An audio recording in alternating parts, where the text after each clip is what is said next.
Hello good evening students, कैसे हैं आप सभी। उम्मीद करता हूँ कि आप ठीक होंगे। ठीक है। एक आपका तो सिलेबस हो गया, एक नेक्स्ट टॉपिक अगला। ठीक है, जैसे मैंने कहा था कि आज कंटिन्यू एक दो क्लास हो जाएंगी। तो नेक्स्ट क्वेश्चन। ठीक है। नेक्स्ट क्वेश्चन में है क्या कि क्रांति कोण का पूर्णांतिक परावर्तन क्या है। ठीक है। आज हम पढ़ेंगे क्रांति कोण में पूर्णांतिक परावर्तन। अब पूर्णांतिक परावर्तन जाने तो परावर्तन की डेफिनेशन हमने पढ़ रखी है। तो एक बार जरा मन में रिवाइज करिए कि परावर्तन की डेफिनेशन क्या थी। एक मैं पहले परावर्तन की डेफिनेशन रू रू करा दे रहा हूं, उसके बाद फिर हम पूर्णांतिक परावर्तन का पढ़ेंगे। परावर्तन में हमने क्या पढ़ा था। परावर्तन। अब यहाँ पूर्णांतरिक परावर्तन पढ़ रहे हैं। पूर्ण आंतरिक परावर्तन को हम रिलेट करेंगे अपवर्तन से। किससे रिलेट करेंगे? अपवर्तन से। अपवर्तन में हमने क्या करा, दो माध्यम लिए थे। एक तो लिया था विरल माध्यम और एक लिया था सघन माध्यम। क्या पढ़ा था कि जब कोई प्रकाश किरण विरल माध्यम से सघन माध्यम में जाती है तो वह अभिलंब की ओर झुक जाती है। ये चीज पढ़ी थी। यदि मैं इसका उल्टा कर दूं, इसका मैं क्या कर दूं उल्टा। उल्टा का मतलब ये, माध्यम को क्या कर रहा हूं मैं, चेंज कर रहा हूं। अब मैंने ले लिया सघन माध्यम और यहां ले लिया मैंने विरल माध्यम। ठीक है। जब कोई प्रकाश किरण सघन माध्यम से विरल माध्यम में जाती है, जरा देखना उल्टा डेफिनेशन पढ़ना। जब कोई प्रकाश किरण सघन माध्यम से विरल माध्यम में जा रही है, देखो अभिलंब से क्या हो जाएगी, दूर हट जाएगी। तो राइट, अभिलंब से दूर हट जाएगी। तो वही चीज रिलेशन बनाई हमने यहाँ पर सघन माध्यम से विरल माध्यम की। राइट। अब मैं इनको इरेज कर दे रहा हूं एक बार। ठीक है। अब देखते हैं इसको। पूर्ण आंतरिक परावर्तन जानने के लिए, जब कोई प्रकाश किरण सघन माध्यम से विरल माध्यम में जाती है, सघन माध्यम की ले ली, क्या ले लिया हमने, जल ले लिया। क्या ले लिया? जल। और विरल माध्यम क्या है? वायु है भैया। विरल माध्यम क्या? वायु है। ठीक है। जब कोई प्रकाश किरण सघन माध्यम से विरल माध्यम में जाती है तो वह अभिलंब से दूर हट जाती है। अभिलंब से क्या होगी? दूर हो जाएगी। लेकिन एक बात और है, कोई प्रकाश किरण मान रखी हमने कौन सी, ओ ए। अब प्रकाश किरण ओ ए का कंप्लीट भाग यानी पूर्ण रूप से वो क्या होगी, परावर्तन नहीं होगा उसका पूर्ण रूप से, नहीं तो अपवर्तन हो रही ना पूर्ण रूप से परावर्तन भी। प्रकाश किरण ओ ए का कुछ हिस्सा तो क्या हो जाता है, परावर्तित हो जाता है, और कुछ हिस्सा क्या हो जाता है, अपवर्तित हो जाता है। ठीक है। ये वाली किरण क्या है, ये आपतित किरण है। ये कौन सी किरण है, ये परावर्तित किरण है। और ये कौन सी किरण है, तुम्हारी अपवर्तन किरण। ये है तुम्हारी अपवर्तन। अपवर्तन यानी अपवर्तित किरण। अपवर्तित किरण लिखो। अपवर्तित, अपवर्तित किरण। और ये कौन सी किरण है, ये तुम्हारी परावर्तित किरण है। परावर्तित किरण कौन सी है, परावर्तित किरण। और ये वाली किरण कौन सी है, ये तुम्हारी आपतित किरण। आपतित किरण। आपतित किरण है इसलिए आपतन कोण क्या होता, आई। अपवर्तित किरण है इसलिए अपवर्तन कोण क्या होगा, आर। ठीक है। परावर्तन कोण क्या होगा, आर। आर छोड़ो, अभी हम परावर्तन कोण नहीं ले रहे। ठीक है। अब यहां पर रिलेशन क्या है, देखो।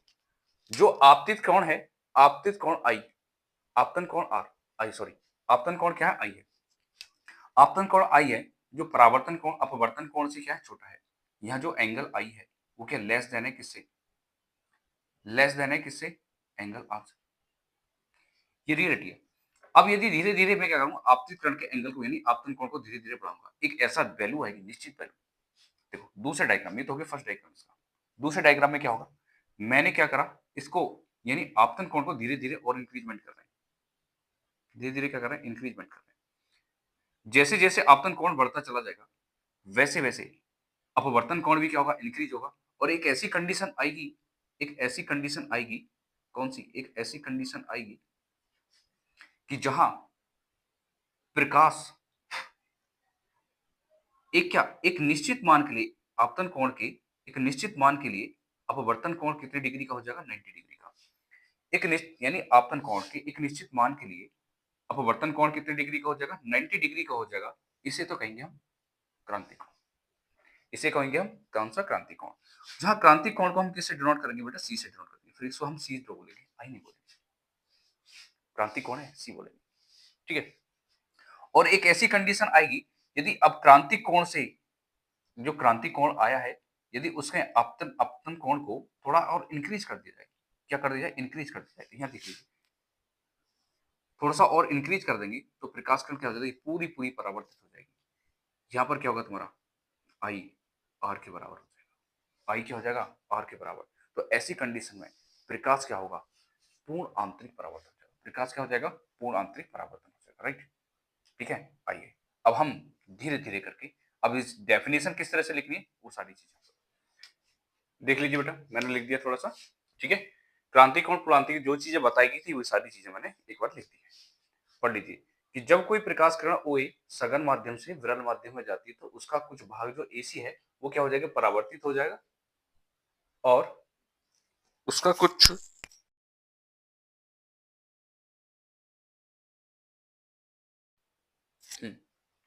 कि जब कोई प्रकाश किरण OA सघन माध्यम से विरल माध्यम में जाती है तो उसका कुछ भाग AC परावर्तित हो जाता है तथा कुछ अधिकांश भाग AB अपवर्तित हो जाता है। इस स्थिति में जो आपतन कोण होगा, इस स्थिति में जो आपतन कोण है I है और अपवर्तन कोण क्या है, R है। ऐसी कंडीशन में जो I है वो क्या है, R से छोटा है। ठीक है, या ये भी कह सकते हैं उल्टा कि जो R है वो I से क्या है, बड़ा है। ठीक है ना, दोनों बात अपने आप में ठीक है। यदि आपतन कोण का मान धीरे धीरे, अब क्या जो आपतित किरण है आपतन कोण का मान धीरे धीरे हम बढ़ाएंगे, धीरे धीरे बढ़ाएंगे तो ये क्या होगा, अपवर्तन कोण भी क्या होगा, बढ़ेगा धीरे धीरे। इसको इंक्रीज करेंगे तो ये भी क्या होगा, बढ़ेगा। राइट, दोनों चीजें क्या बढ़ रही हैं और एक ऐसी स्थिति आएगी किसके लिए, आपतन कोण के लिए, जहां अपवर्तन कोण क्या होगा तुम्हारा पूरा 90 डिग्री का बन जाएगा। कितने डिग्री का, 90 डिग्री। ये देखिए डायग्राम दो मैं, ये कितनी डिग्री का बन जाएगा, 90 डिग्री का।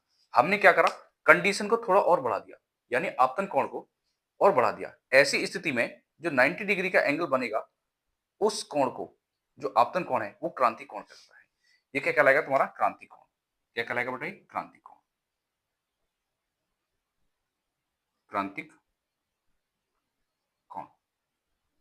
राइट, ऐसी स्थिति में क्रांति कोण यानी एक विशेष आपतन कोण के लिए अपवर्तन कोण का मान 90 डिग्री हो जाए, एक विशेष एंगल के लिए यदि अपवर्तन कोण 90 डिग्री हो जाए तो उस कोण को क्या बोलते हैं, क्रांति कोण कहते हैं।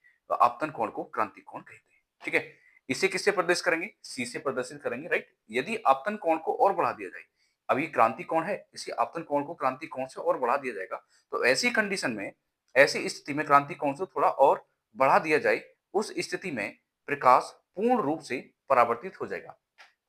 और यानी परावर्तित होकर, देखो तीसरे सी डायग्राम में परावर्तित हो गया तो प्रकाश की जो घटना कहलाएगी ना, यही कहलाएगी क्या, प्रकाश का पूर्ण आंतरिक परावर्तन, प्रकाश का पूर्ण आंतरिक परावर्तन। राइट, इतनी बात समझ आई, उम्मीद करता हूँ कि बातें समझ आ गई होंगी। ठीक है, तो यहां तक के लिए आज ठीक है, बाकी हम मिलते हैं नेक्स्ट कल।